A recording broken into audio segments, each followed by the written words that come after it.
Hi, this is Allan McKay. Welcome to episode 98. I'm speaking with Nicolas Prothais from Disney. Let's dive in.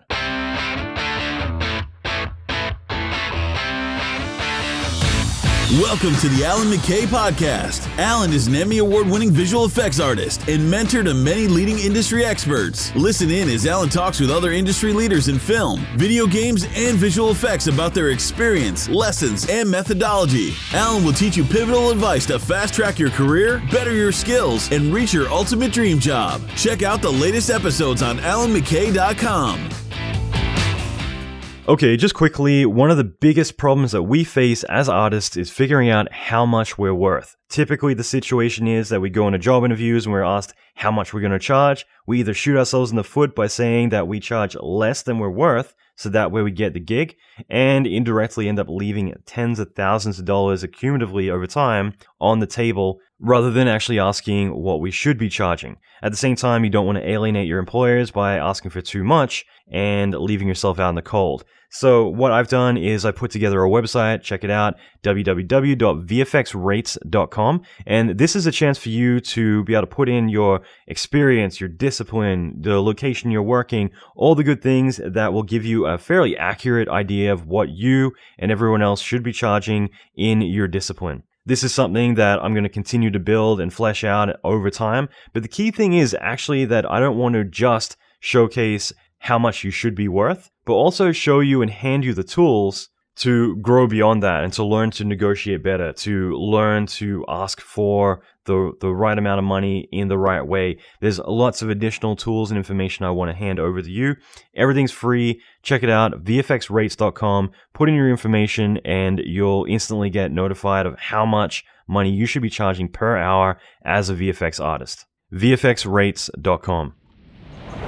All right, so welcome to episode 98. This is cool. We're getting to episode 100. I'm really excited about that. I don't know why. It's a round number, and it kind of gives me a bit of a reflection on how long this journey's been. And again, I guess while on the subject, I want to say thank you for everyone who has sent all the amazing emails and messages and everything that I've gotten over this journey of 100 episodes, because there's been so many times people have mentioned big life career changing events and ways that this podcast has influenced them, a lot of success they've had. And this is both on the small scale of just being able to break into the industry, to others who are much more senior, who have had major success and major growth, changing into other areas such as moving into directing or getting to open their own studio. There's been so many really amazing success stories, and I love that, and it always makes me really warm and fuzzy when I do get those emails. And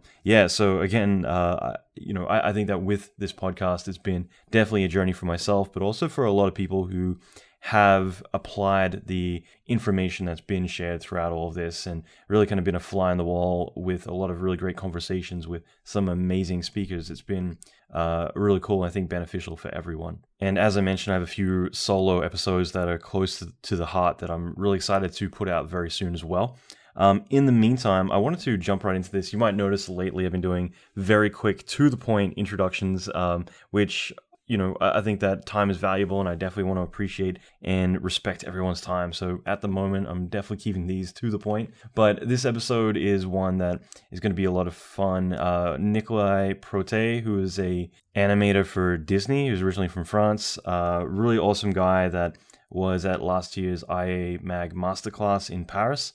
And we met there and we did a podcast earlier this year, which was really cool.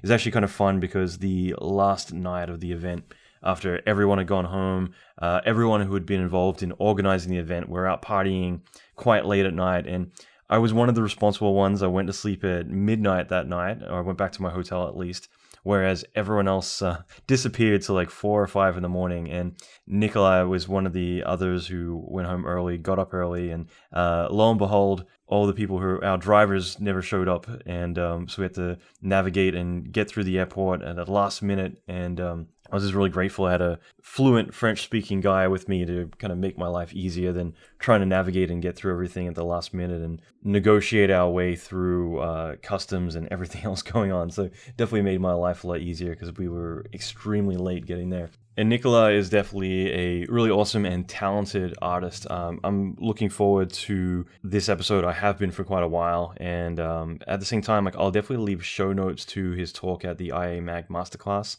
It was a lot of fun and really influential as well. So definitely a lot of resources I'll try to link to in there as well. But for the time being, I wanted to just dive right into this. We cover a lot of really great insights, both about working abroad, working throughout multiple industries and different experiences, and just in general, a lot of the insights that he's been able to share, both about his workflow and his insights over his career. So Nicolas worked for everything from obviously Disney to also working at Double Negative on a lot of big projects like John Carter, Paul, Iron Man 2. And he also worked at McGuff over in Paris, doing a lot of the Minion stuff, things like that, which is really cool. And then Ilion, who I'm sure some of you were familiar with for all their work in Spain, doing a lot of animation stuff. So he's definitely well-versed, well-rounded, and traveled a lot. And I think that that's important for a lot of us that maybe are within our bubble and need to kind of get out. And maybe we're afraid of working abroad and all the kind of logistics that go with it. So I definitely think this will be a very valuable episode to dive into. But all that being said, if you want to check out the show notes, go to allanmckay.com/98, and you can find really in-depth, amazing show notes there on everything that we discuss here. All right, so that is it for now. Let's dive in. So yeah, thank you. It's a pleasure to see you again. It's really cool. So my name is Nicolas Prothais. I'm saying it with the French accent, but people here... I'll butcher it when I'm Australian. I'll be like, this is Nicolas Prothais, how's it going? Yeah. So I'm 41. I was born in Paris. I'm a French animator. And I think I've been animating about for the last maybe 17 years about. Only on as a CG animator. Mm-hmm. And I started to feel involved in CG when I was about maybe 16. Like just friend of mine were showing me stuff on 3DS, I guess, on MS-DOS. Right. Yes. Good old 3D Studio. I just bought the I don't know why, but I've been going on this big binge lately, buying stuff from my childhood. So I bought the New Riders Publishing. I think it is Inside 3D Studio DOS R3 book. So I got it for $4 on Amazon, and it's like this big book, and it's hideous. Like you look through it now, and it's just like, oh my god, like 3D was so difficult back then and so ugly, and yeah, it's just kind of funny, kind of taking that trip down memory lane. I managed. So we at that time nobody had internet at home, so I found a book, and maybe it's this one I can't remember, but that's the way I started slowly, but.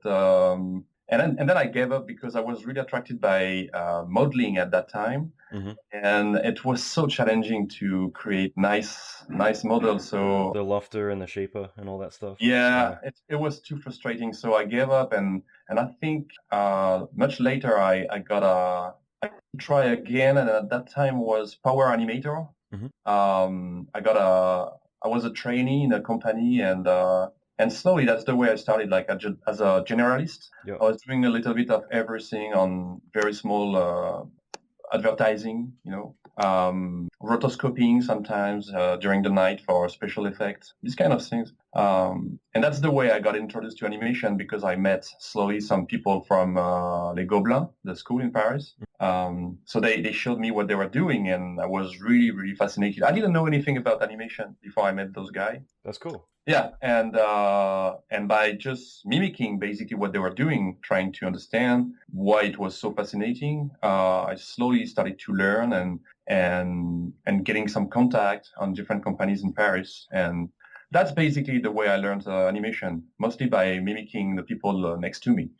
I like that. And so going back just for a bit, and we'll loop back to this, but so you didn't wake up at 2 years old and be like, I want to be an animator when I grow up, and kind of go down that path. Like, were you always kind of interested in art, or was it kind of very random how you kind of fell into it? No, I think, when I was a kid, like when I was about 11, there was something that was, that everyone was doing in my school was like graffiti. Everyone was doing that. Mm-hmm. It was the very beginning of the graffiti. I was pretty small in my school, and I was watching like, the kid from my older brother classroom. They were doing graffitis everywhere, and I was fascinated by that. And I think that's the first contact I had with a form of art, I would say. And so with all my friends in my classroom, we were like training and just drawing. And I wanted to really specialize into characters. I was fascinated by characters. But what happened is most of my friends was so much better than me that again it became frustrated, and I think I gave up drawing when I was maybe around the age of 16, and that's also the reason why I got very attracted by CG, because it was solving. I mean, it was looking like it was appealing to me, like, oh, it solved everything I can't do when I draw, like all those crazy shading, those kind of things that to me was very challenging. And because I had some friends that were able to do that just by drawing, and I guess that's the reason why I came to CG. But that's the only background I have with like artistic matter, I guess. That's cool though. Yeah, I was exactly the same way, and I kind of forgot till you just mentioned that, but I remember getting this book, like a magazine, design magazine from my mom. She like randomly brought it home, and it had a review of 3D Studio 3 for DOS. And I just remember like looking at that stuff, and it was just so polished and shiny, like plastic. Everything back then just looked very plasticky, but trying to draw that, just I didn't understand exactly how it did it and all that kind of stuff, but yeah, it's just like I knew I could never draw that clean, and so it just like instantly brought me to it, because I was always interested in 2D art. I was using like deluxe paint and doing all the stuff with the mouse, like pixel by pixel, but yeah, it's just like the stuff I was doing was very basic, and suddenly this comes out, and it's like you've got perspective, you've got shine, and all these things about it really had like surface and texture. It's cool.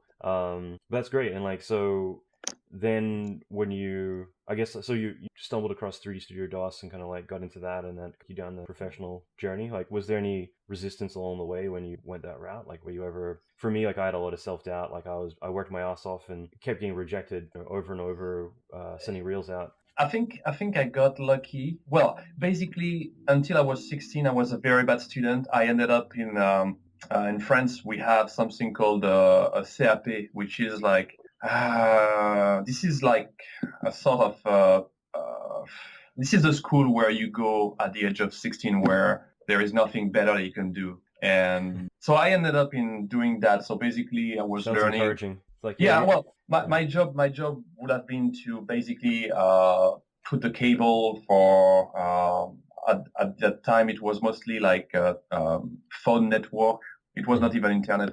So putting all those cables in the walls, ceilings and everything. So I think at that moment I realized that I had to work a little bit if I wanted to do like CG. I just discovered CG at the same time. So I started to work crazy, and I managed to go back to a normal education system. And thanks to that, I ended up like doing learning about video editing, which was pretty close to what I wanted to do, like filming, video editing.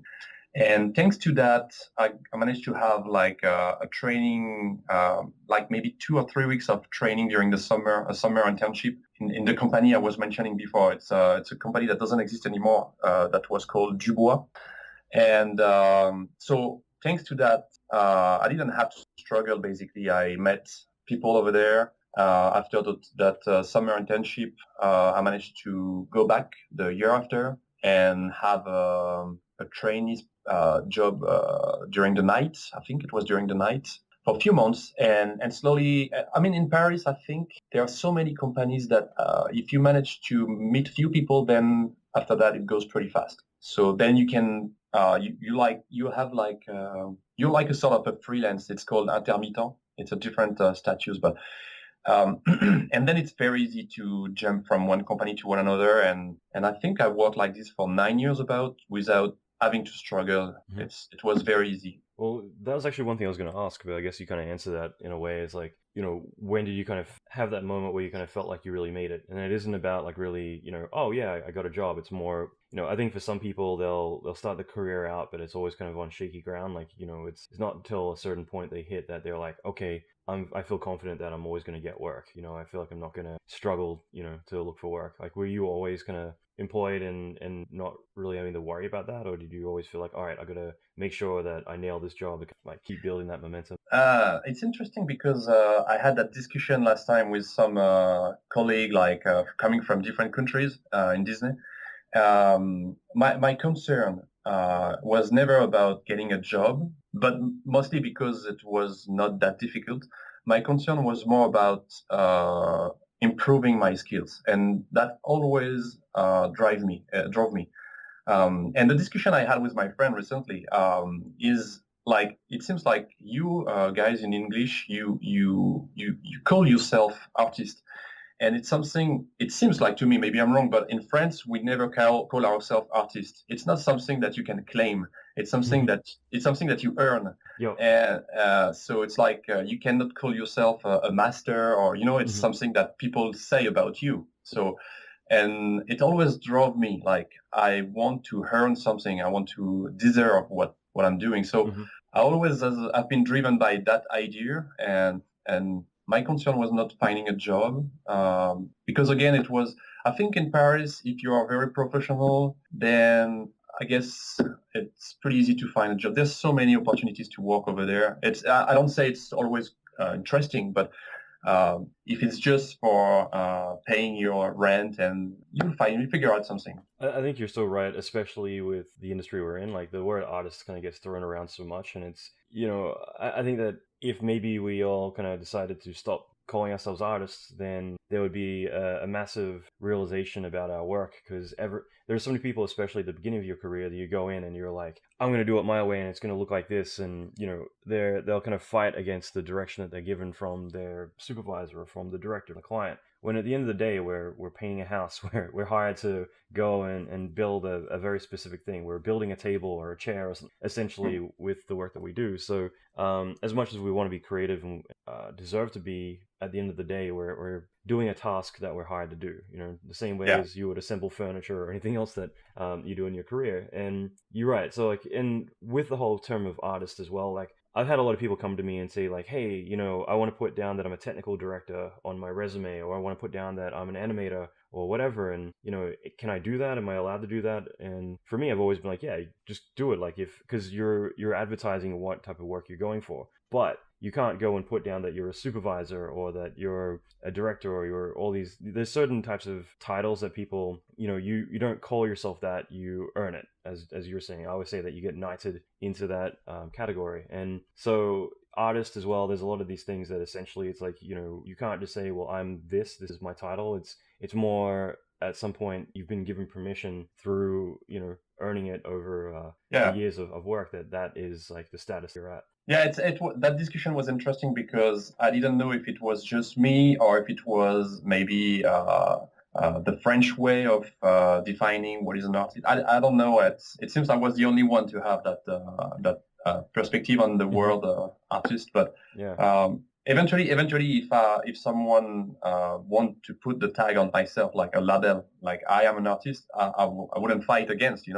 I'm just saying that usually I don't call myself, and I don't consider myself as an artist, and more like a craftsman, or we have in French we say an artisan, which is there is the same root, art, artisan, but in French it's more like considered as a craftsman, and that's the way I see me. I think I have a very professional approach. I'm trying to be very serious all the time, but the artistic matter, it's not coming from me. It's coming from the director. It's coming from the supervisor. It's coming from someone else, and I try to be as accurate as I can. That's the way I see my duty.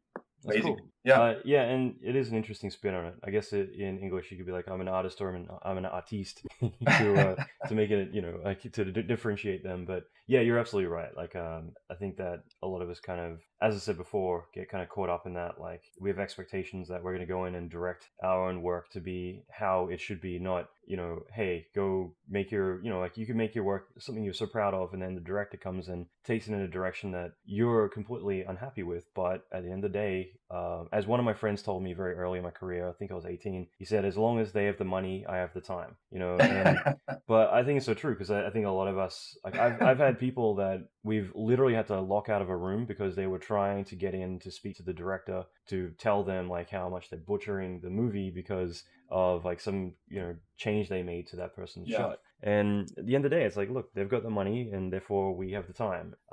You can always suggest changes and things like that, but if they say no, then okay, you're the Yeah, boss. it's interesting because I think I used to have that sort of romantic way of seeing the job, which maybe at the beginning I thought my opinion was very important, and I guess it's part of the maturation, like you get mature. But yeah, of course, at the end of the day, you're not animating unless you are the director, but you're not animating your own opinion. You are trying to figure out someone else's opinion, and most of the time, it's supposed to be the director. Sometimes the director doesn't know what he wants, so then it's the occasion to bring something. Yeah. Or sometimes he knows the biggest part, and you have to figure out like some details. But yeah, most of the time your job is to figure out what he has in mind, even though sometimes he's not able to verbalize it.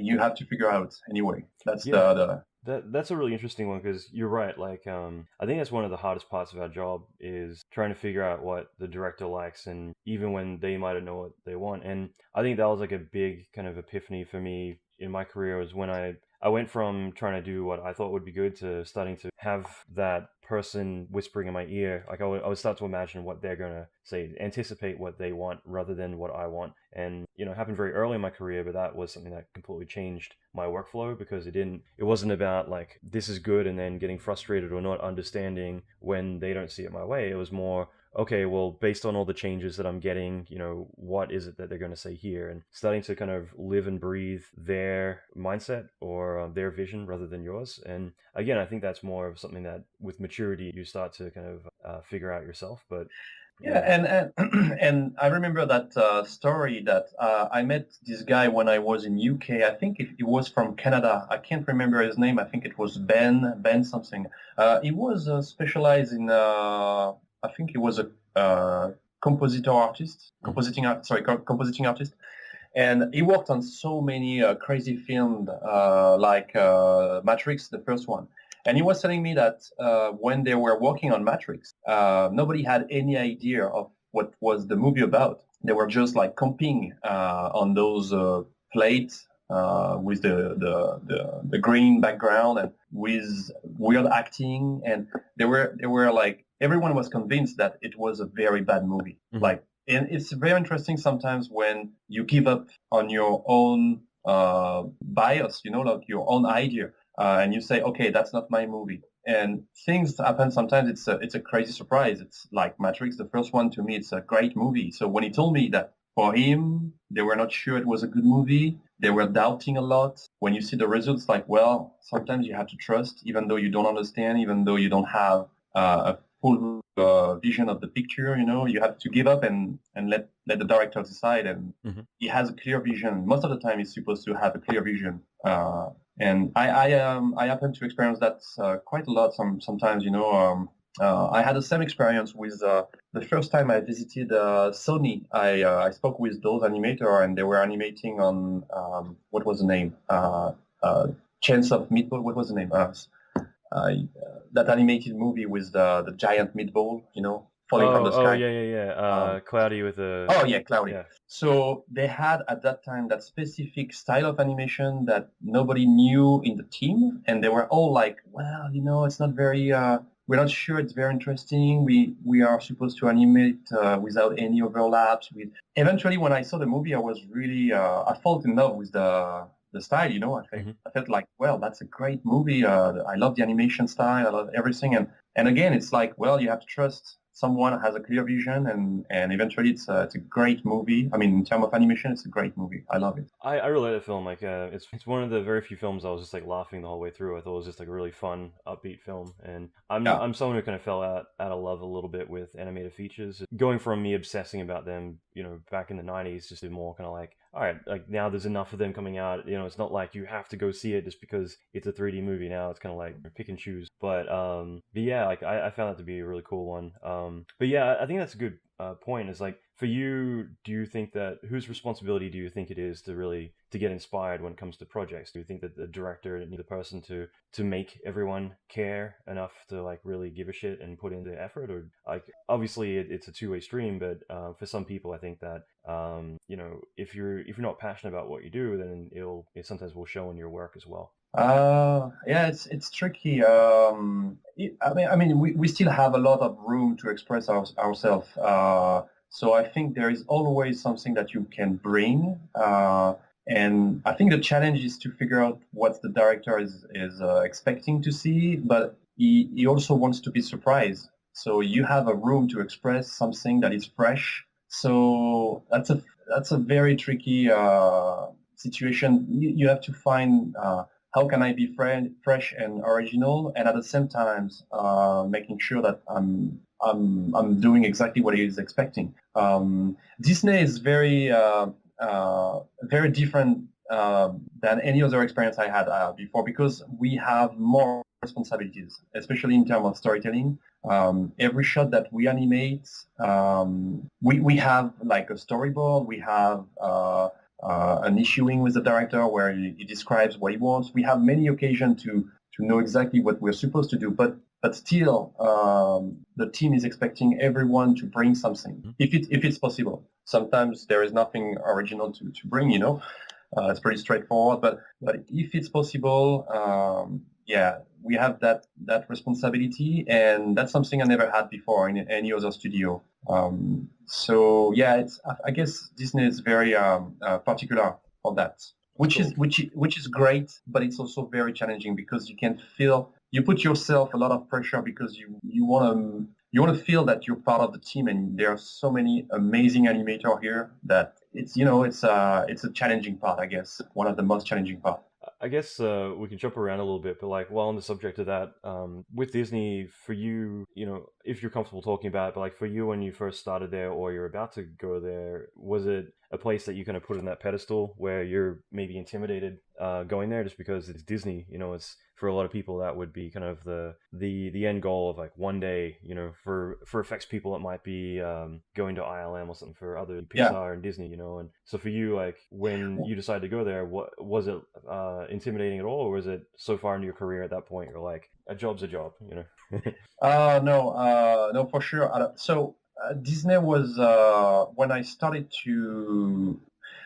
It was very challenging for me just to leave France. The first time I left was I went to Spain, and before going to Spain, I was trying to move in London. London was like the place to be, and I never managed to get a job in London. So eventually, I managed to go to Spain, which was very interesting because when I saw what they were doing over there, I was really impressed. So I never hesitated. But in my mind at that time, going to the US was just impossible, and mostly because I was struggling already to go to London, and I was seeing like LA or any company in the US like to be the next step. So I actually never tried, and at that time the only company I was admiring was Pixar, because I didn't know anything about 2D, and Disney was doing mostly 2D animation. So for me, I was not even considering Disney until after Spain and UK. After I spent 2 years in UK, they finished Tangle, and they came actually to recruit in Double Negative, the company I was working for, and they show us the making of. And then I was so blown away. It was crazy. Then I was like, okay, now, I want to go to Disney, and it was very scary because after I saw what they have done on Tango, I was like, wow, it's going to be challenging. And it was very challenging. The 2 first years I spent in Disney, it was the most challenging experience in my life because I had to almost learn again everything I thought I knew. Yeah. That's cool. And so it's interesting you say that, though, that you almost didn't want to apply at the certain places because it's too far away, rather than like I've got to go to here and here and here before I can go there, sort of thing. Oh yeah. And I think that a lot of us have that, where it's like they picture that like certain things are out of reach and that like they're only for people who are this like level that they will never be at, or certain mindsets that a lot of us have that prevent us from ever trying. And I always think that, like, well, what's the worst that could happen? Like, let's say you're 18 years old and you send your stuff to Disney, and what, they don't hire you, then great, like, you try again a year later, you know what I mean? But a lot of us Yeah. have those barriers that can prevent us from doing it until something happens that I wonder if it's Paris is a small city, and after like few years, everyone in Paris, especially if you work in many different studios, and I think there is like a sort of maybe and I don't say it's good, but a sort of a pride. You don't want to face a fail, so Mhm. it's better not to try. And I don't say it's the right way to think. That's the way I was thinking. It's Yeah. better not to try than facing a fail. Mhm. So I think that's the reason why I was never trying.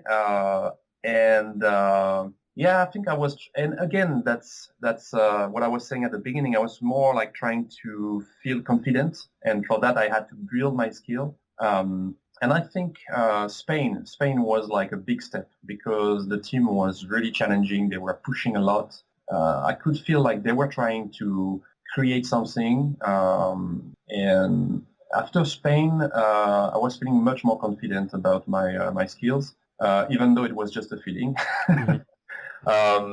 And yeah, I think when I met the people from Disney in London, just because they told me back, I got another interview. Then I was like, well, they are maybe considering a job offer. So it means like I really managed to, reach maybe the level I was dreaming to have.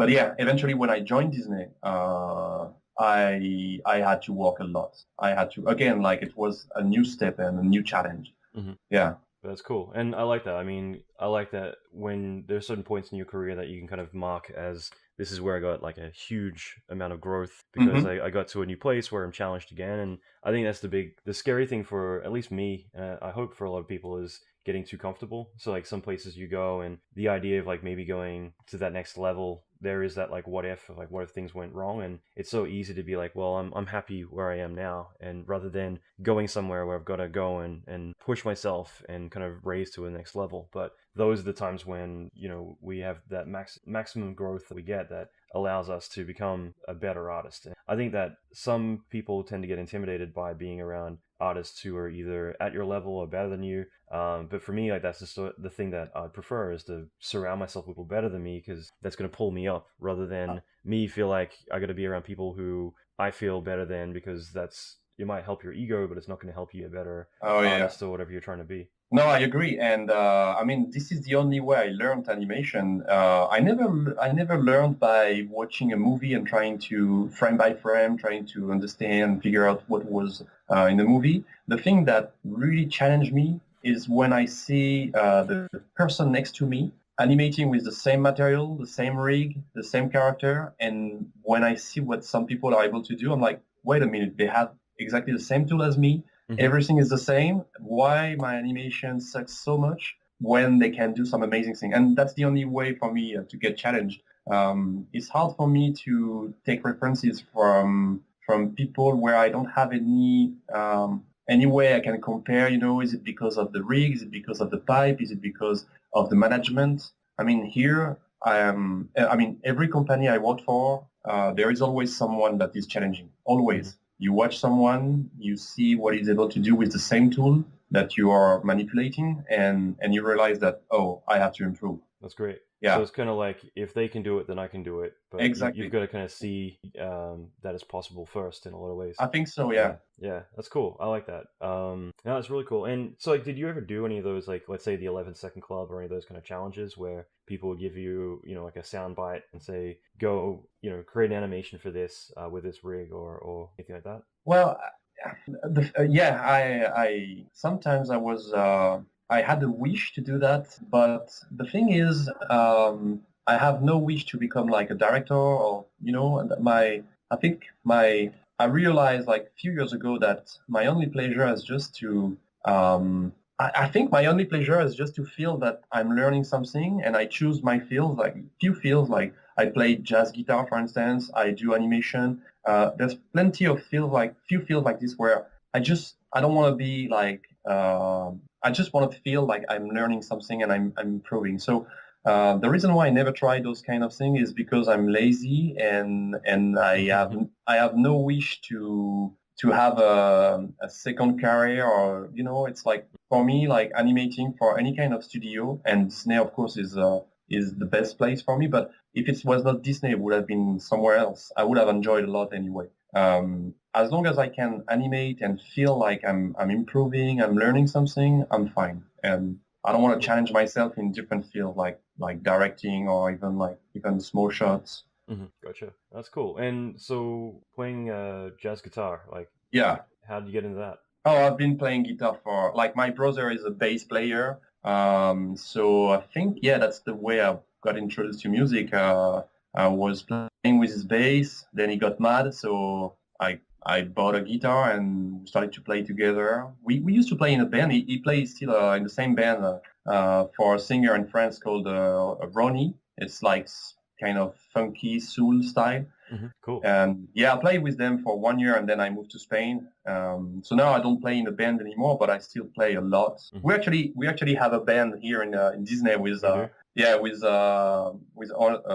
three other animator. We have two guitar, we have a singer and a percussionist. That's so cool. Oh yeah, it's actually pretty cool. We played like a few months ago in front of the department. It was very cool. It was very cool. I love that. And I don't know, do you find any direct connection, your music and your art, like animation, how they help each other at all? I'm just curious because like I know so many musicians who owe a lot of either their work ethic or how they think and pace things out, or just in terms of structuring like their flow and everything based on how they write music or how they learned music. So I was curious whether there's a connection for you. Yeah, I think there is a connection mostly in how you upload something in your brain, like a new information. So how do you have something, how do you take that thing from it's outside yourself, how to put that in your comfort zone so now it's part of you and you can use it.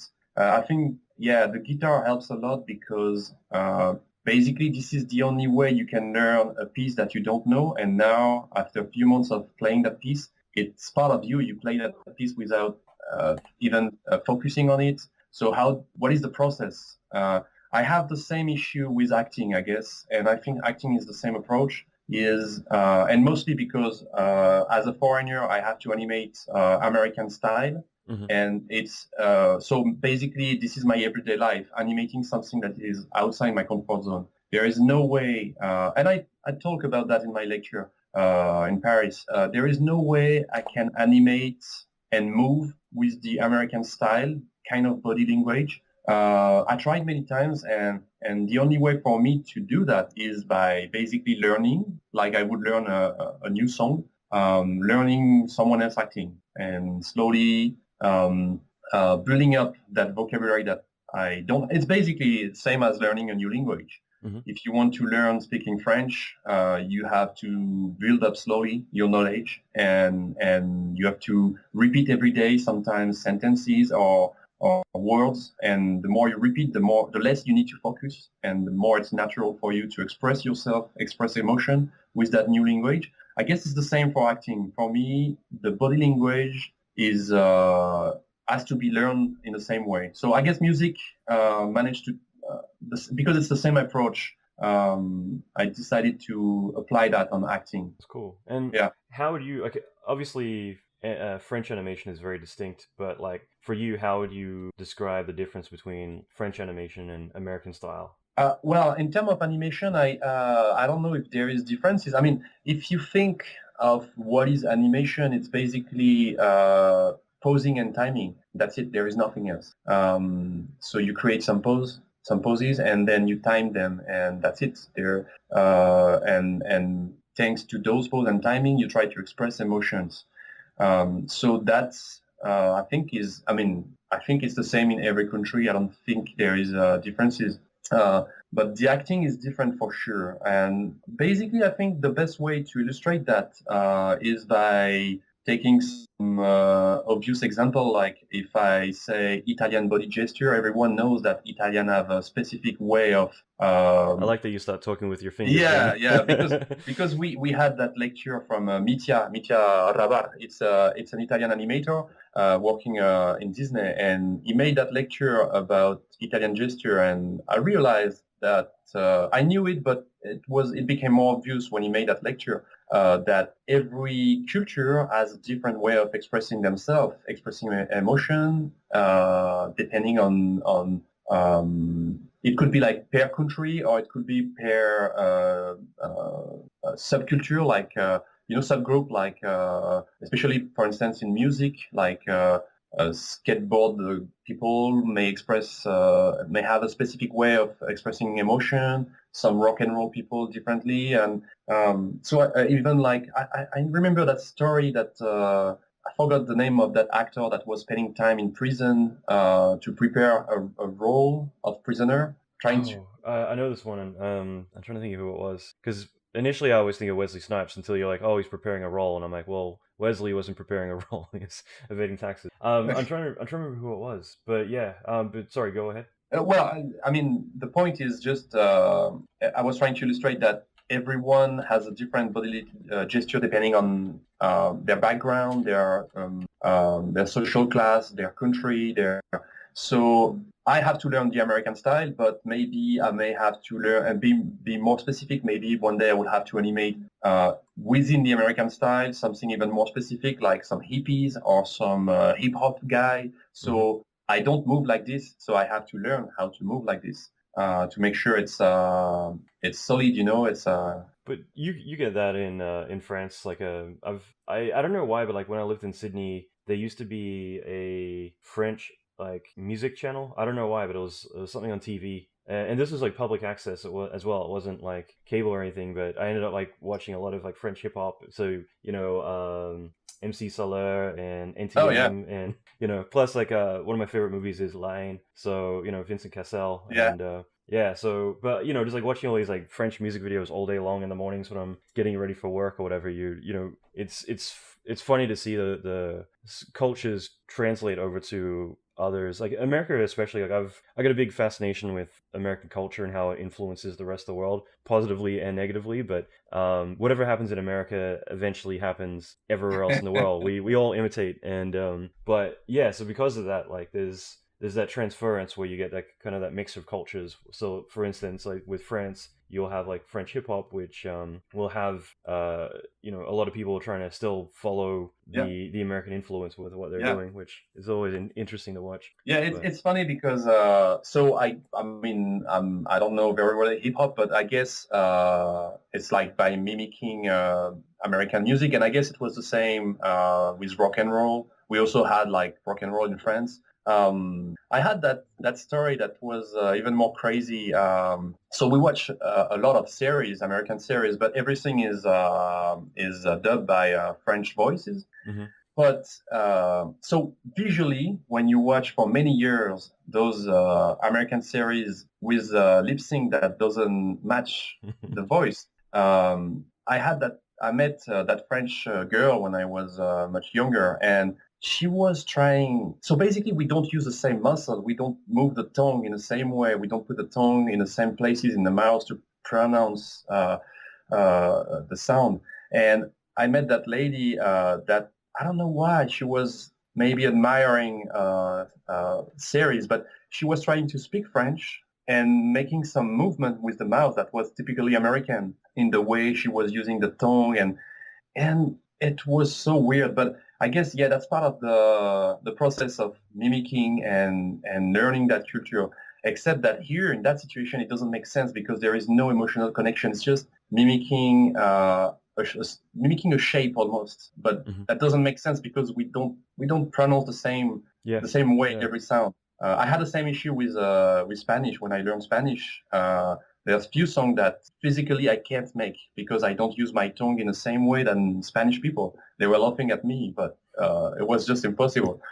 It's sorry. I was gonna say like it's so different. Like I'm always intrigued by different countries and how especially France. France is very my vocabulary is going out the window today, but yeah, I can't think of words right now. But yeah, basically it's like with there'll be a lot of gestures. It won't be you'll use your body language and your expressions a lot more when you're communicating. And it's I kind of like that. Rather than America, especially because when you say English, there's so many different versions of English. Yeah, Depending on no, where I you are. agree. And with American English, it's definitely like your words are the word is just way more important than your body language or anything else. And your body language could be pretty much anything. And I guess you would be able to comment a lot more on this since you observe this every day. Well, there is a psychiatrist that is pretty famous actually, and you can find a lot of videos online. It's Paul Ekman, and I think it's him. I'm not sure because I watched so many videos of different people, but he was explaining that. So let me try to remember. He was explaining that every culture that express their emotion a lot, are moving like I have a broader body gestures, and culture that try to less express their emotion have small and sharp body language. And I thought it was very interesting because like Italian, for instance, have very broad gestures and they express themselves a lot. I think, but maybe I'm wrong, but I think French are expressing less emotion than American. And it's also maybe one of the reasons why I found myself struggling sometimes with the body language when I had to animate American style, because it seems to me like, especially in the facial, American are much more expressive than French, but maybe it's just me. I don't know. I tend to sometimes think it's French, but I'm not sure. It's maybe just me. But yeah, sometimes it's hard for me to express so broadly all the scope of emotion like a good actor, like good American actor, which is frustrating. And at the same time, this is where I have to challenge myself. This is where I can learn a lot. I have my entire life to learn all that vocabulary, which is cool. Actually, it's a good point. Like, I guess what I just said a minute ago was more day-to-day people, because I feel like, again, as soon as you put a camera on someone, especially in America, then their body language and emotion and the overacting kind of comes right into play. But and that just kind of says a lot about American TV. But that's cool. That's really cool. And I guess, like, talking about Ilion for a second, like, they've got a pretty interesting story, right? They were like a telecommunications company. Yeah. And they decided to try doing animation as well, right? I think so. I think before trying animation, it was a video game company. I don't know exactly the story, but I think they had a very huge success in video game. So I can't remember the name of the video game, but it was a different name. It was not the same company name. I think they made a lot of money with that, with the smartphone part and the video game. Right. So they decided to start making movies. I think it was very interesting because they wanted to be very independent. It's like they didn't want to be a vendor like most of the other companies in Europe. They are vendor, so they have external clients. They wanted to be independent and create all inside the company, from the story, the design, the storyboard, everything. Which was the first time in my life I had that experience, which changes. It's a very different situation because now there is much less politics involved because you don't have to please a client in order for him to be happy and come back. So it changes a lot of things. It changes the entire mood of the company. Everyone is fighting to deliver a good job for the movie and not for pleasing someone like a client. I think it's the reason why, maybe, I'm not sure, but it's maybe one of the reasons why I enjoyed a lot that company. Like, all the management was very different than anything I experienced before. And I think, like, just thanks to that, I was animating better, like, just because of the management, just because of the team. Everyone was, they were pushing a lot. And I think when I left that company, I was animating not as good as inside the company. Okay. Do you have any examples? Because, like, you've mentioned Ilion a bunch of times. Like, is there any examples of how it really affected you, like, or whether you found a lot of growth with your animation style and your career? So first, I guess there was the spirit of the people over there. It was like, it's like, well, we are a team. We are all going to challenge ourselves. So you felt like someone is pulling you, and trying to push you in the right direction. So that's a good feeling. It's not individual anymore. It's not you trying to get a good demo reel to go to the next company. It's like, okay, we are a team and we're going to build a movie. We're trying to make a good movie and make a badass animation. I think that was really something that I've never experienced before. But then some very, we don't realize, but sometimes like they were experimenting even how to place people in the room, like by teaming people. Like, so for instance, they had like small rooms of maybe 6 or 8 people with separated by windows, so we could see the other room, the other teams, but we couldn't hear them, and we were like all the computer were facing each other in the room. So basically, every room had a supervisor, and we were per room animating a piece of sequence. So that's one way of managing that was very interesting. I don't say it's the best way. I think it was very interesting because now every room is almost a mini project where everyone can face each other. We don't need to communicate by sending an email, or you just move your head and you can speak to the guy in front of you. You have your supervisor, which is just next to you. Anytime we can do like mini dailies, just that small group. And anytime we need to speak to the other, we just have to call them, like just you through the windows, you just make a sign and they come and we can speak together. This kind of little experimentation was very interesting. And then they were like just experimenting, like, okay, what if you leave that room and you join this other room to see if there is a better dynamic. I found it was very interesting. And I think it's the kind of little details that we don't realize, but you are animating better when you are among that good mood, that team that, it's more like a mood. That's so cool. And like, do you think that having access, like you mentioned, having a supervisor in the room, do you think having access to not only your peers but also someone who is making the calls and what you do, like having direct access works really well for you?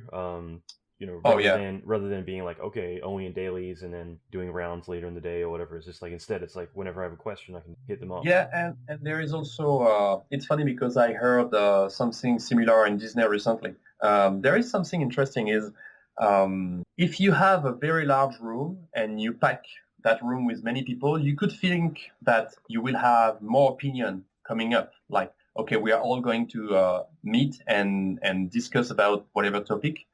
But actually what happens is sometimes when you have too many people, some of them become very shy and don't want to speak up. So they realize that sometimes it's better to have many, many small rooms where, because you have few people, even shy people can start like expressing themselves and try to just make some comments. And now you have much more opinion. I think for that reason, it was very interesting because everyone was invited to speak up. Like, okay, let's meet together. Let's see what the sequence looks like. And everyone, even like a junior animator, was invited to comment. Like, what do you think?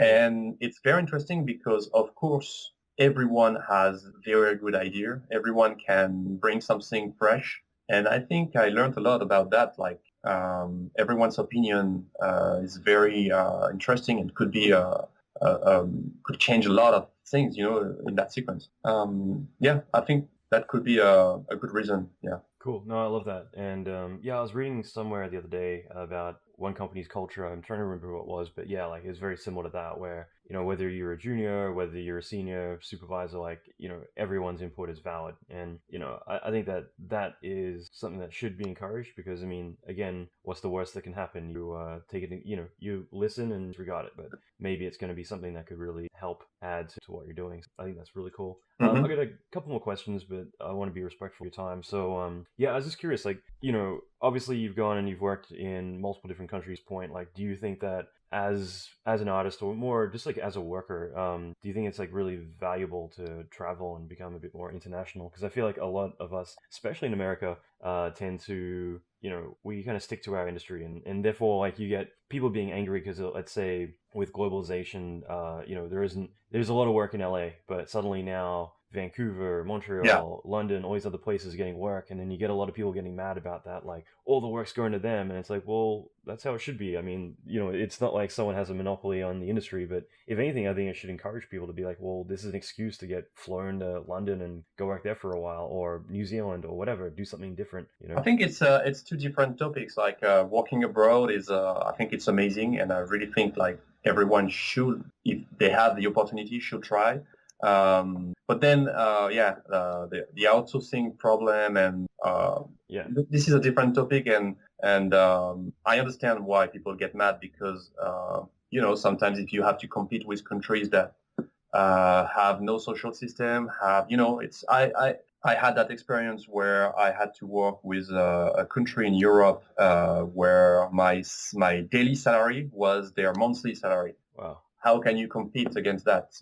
Which, in my opinion, I don't know, maybe I'm wrong, I'm not an economist, but that's a dangerous situation when you have to compete with countries that, we don't have the same level. But apart from that, traveling is amazing, learning about culture. And so I was not, for instance, when I went to Spain, I didn't speak Spanish, but my daughter was born in Spain, so I pushed myself. I was really stressed. That was my first baby. I learned Spanish as fast as I could. I tend to forget now because then I had to learn English. I was a very bad student. So when I went to London, and London is not the best place to learn English because we had so many different accents. There was no consistency. So I was struggling with some Australian people. They were laughing at me, and at the same time I had to deal with some American, and it was I was overwhelmed by the number of accents. I think California is much easier to learn. There's like less accents. Who are some of the Aussies that you worked with over there? I'm sorry? Who are some of the Australians that you worked with over there? I worked with James Wilson. Wilson, or I think it's Wilson. Yeah, it's a very tall guy, very funny. I don't know where he's from in Australia, but what was he like? What animator? Okay. In Double Negative. I don't know. I think he's maybe still in London. I'm not sure. Cool. And every day they were like joking with new expression that I couldn't understand. I could understand the words, but it was not making any sense to me. They were just joking. But yeah, I really encourage people to travel, and if they can, I think it's good to learn the language. And if I had to move to a country where I don't know the language, I would try to learn little bits, the basics. I think it helps a lot. And even here, I mean, here it's I think now I managed to express myself in English, and then there is the culture. I mean, it's not just the language. You have to learn the language and the culture and all the differences. Something that you take for granted, maybe sometimes doesn't apply in the country where you're at. Those are very good experiences. Mm-hmm. No, absolutely. And yeah, I figured it was worthwhile mentioning that. I guess using the example of outsourcing does touch on a whole other subject, and you're right, like that is a whole different one, big subject. So, Oh yeah. yeah. But I think in general though, like you get so many life experiences in traveling, and I don't know, for me, when I have kids, I want to kind of encourage them to get out early and and kind of get that independence to take care of themselves and to travel. Because I mean, I think in general, it just kind of like breaks down so many barriers that we have because we get so comfortable being in our protected home. I think it's the same way if you were to like live at home for too long or anything else. It's just the more you get exposed to things, the more you kind of open your mind. And yeah, I wish that everyone did that. If you were at ILM, then say, hey, can I get moved to the Singapore office for 6 months, or can I go to London? Find excuses or ways that you can kind of move around a bit more. But yeah, and it's a very different experience to live in a country, paying your tax, paying your rent, and having a bank account. It's very different than traveling, like backpacking. Yeah. It's very different. And I'm really glad that I went. Spain was amazing. I really had a very good time over there. I loved London. London was great too. It was really cool. And now it's different. I have a family. I love LA, and especially for the family because I have 2 kids, and I think it's the perfect situation. I mean, the relationship that people have with family here is, I think it's something that fit like everything I was hoping for my family, my wife. So yeah, for me it's perfect for that. Yeah. Cool. No, I think it's awesome. And yeah, just like one or two more things, but like in terms of projects, I mean, what do you think is like your favorite project to date that you've worked on? Zootopia. And why is Yeah. that? I'm sorry. And why is that? Most people always be like, let me think about that, but you're just like Oh yeah, Zootopia. no. So Well, Zootopia. Well, I think I really loved the directors. It was the perfect combo, and it's the. I mean, every director is different, and it gives a mood to the team. But some directors, when you go in dailies, even though you can have some pretty tough comments sometimes, some of them they boost you. You finish the dailies, even though you have maybe to restart a lot of things that you've done. You feel like, oh well, yeah, I agree. It's a good note. It's going to help me improve my work. And Zootopia was that experience where every time I went to dailies, every time I was like, oh yeah, that's amazing. I'm glad that they gave me that note. And plus, I really love the movie. I love everything about the movie. I love the design. I love the animation style. I'm really happy about what's the soup we're requesting. They push us to take a direction that I really like. No, it's a great experience. Even in terms of stress or in terms of challenge, it was very challenging, but it was the good stress, the positive stress, the stress that pushes you in the right direction. So yeah, for sure, it's the best experience, the best professional experience I ever had. do you have any favorite shots that you did for the project? Yeah, few shots where I mean I never have like some like very how would you say it's always like some very discrete shots. I have a tag that is more like realistic animator, I guess. So yeah, I have few shots where I'm pretty glad, I'm pretty happy, especially when you feel like from the beginning, from the blocking, you are in the right direction. You had a good feeling. The director is okay with everything you bring. It's always like when you manage to like what I was saying previously, when you find that balance between the request and what you can bring when it matches, it's really cool. Yeah. So I have like few shots. Yeah, some of the acting shot, very small shot, but really cool. I have a cute shot with Hope when she's a kid, when she just jump and she does like a typical kid stuff that I'm really happy about that. It's very simple, but I like it. But yeah, no, it's yeah. That's cool. And I guess in general, like for you, do you have like a standard workflow for like how you approach your days or your weeks usually? Like you just go to your desk and start cranking out keyframes, or do you actually, have kind of like a bit of a ritual of like how you handle your day to kind of get in that flow and when you need to take a break and things like that?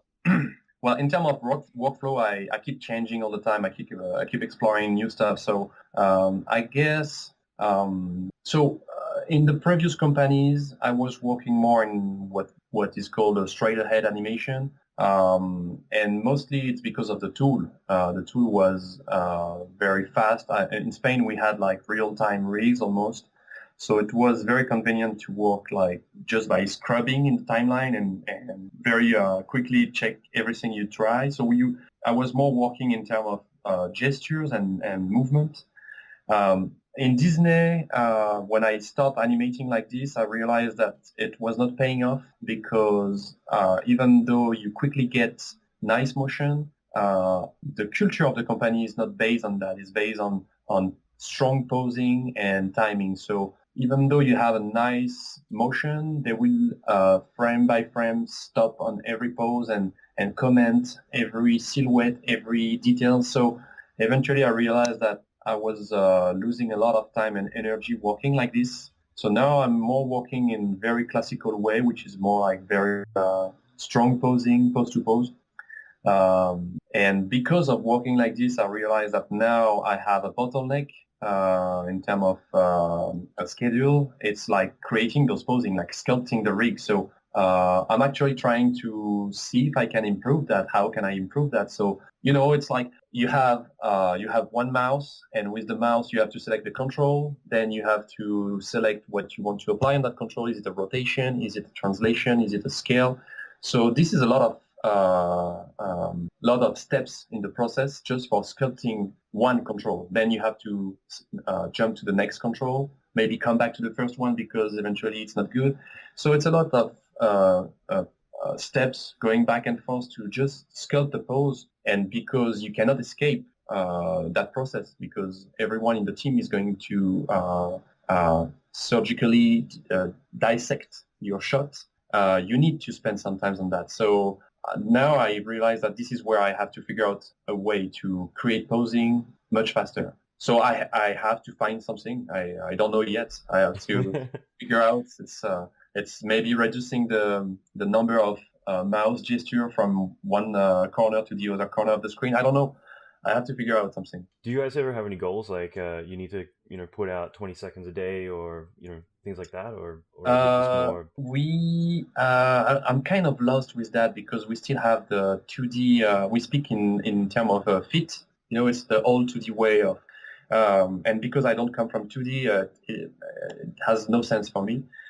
So we have that, but basically I just try to work mass until I try to deliver the shot on time. Like basically you have a shot and you have 2 weeks to deliver the shot. I try to stick on that. Sometimes it's doable, sometimes it's not. And then I don't check if I was fast or not fast. I mean, it's important, but I don't want to get distracted by that. To me, the most important part is the quality, is the meaning, is the acting, the posing. So I don't want to get distracted by like the schedules, or even though I know it's important, but I try to don't focus on that. Yeah, exactly. You tell the producers, hey, I'm an artist. I care more about the quality than the quantity. Yeah. That's cool, man. Well, I'll wrap things up because I know you're probably got a day ahead of you. But yeah, I appreciate you doing this, man. It's been really fun to catch up. Like last time I saw you, it was so cool because I spoke to Patrice this year when I was in Paris, and I brought up the whole, like, I guess last year, like everyone, guys and girls, ended up going to like Moulin Rouge or somewhere like that, and spent the night up to like 5 a.m. So I was really grateful that you were with me when we went to the airport, because the year before that, I don't know why this year was totally fine, but like the very first year I went, I hit a huge language barrier everywhere, which I expected, and it's been actually really easy to get around the last 2 times. But yeah, going to the airport with you there, I was just like, all right, cool. Like I don't need to think about anything of, you're navigating and everything. So it made, the whole journey a lot easier. So yeah, that's really cool. Yeah, it's good to catch up. I definitely got to get back down to LA and get some beers and, hang out. Oh yeah. I would be glad, man. Yeah, let me know. Cool, man, for sure. But yeah, thanks again for doing this. It's been really fun. Sure, yeah. Thank you. It's very cool. Okay, so big thanks to Nicolas for taking the time out to do this episode. I had a lot of fun, and I hope that you got a lot from this episode as well. Now, if you want to check out the show notes, go to allanmckay.com/98. So that's 98. The numbers, and also I'll be back next week. I got a few really cool episodes I'm excited to post. I'm also working on some brand new high-end training, which I'm going to be releasing pretty soon. So that will line up with the next launch of the live action series. So I'm excited about that. We launched, I think, at Christmas. Yeah, it was around, December last year is the last time that we opened up the doors for registration, and it will be coming around again in the next month, I'd say. So I'm really excited about that. I'm just weaning off of the last project I finished. I'm hoping to get a day off any day now, and I'm going to be gearing up for that. So I'll also be putting out a lot of free training around that, which will be coincidentally all live action, of course. So this will be really cool and kind of give a good idea of the sort of quality that we do within there. So I'm always excited about that. It's definitely become a big part of my life, my business, and what I do. And yeah, I'm really excited to kind of gear up for that. But that being said, I will be back next week. Until then, rock on.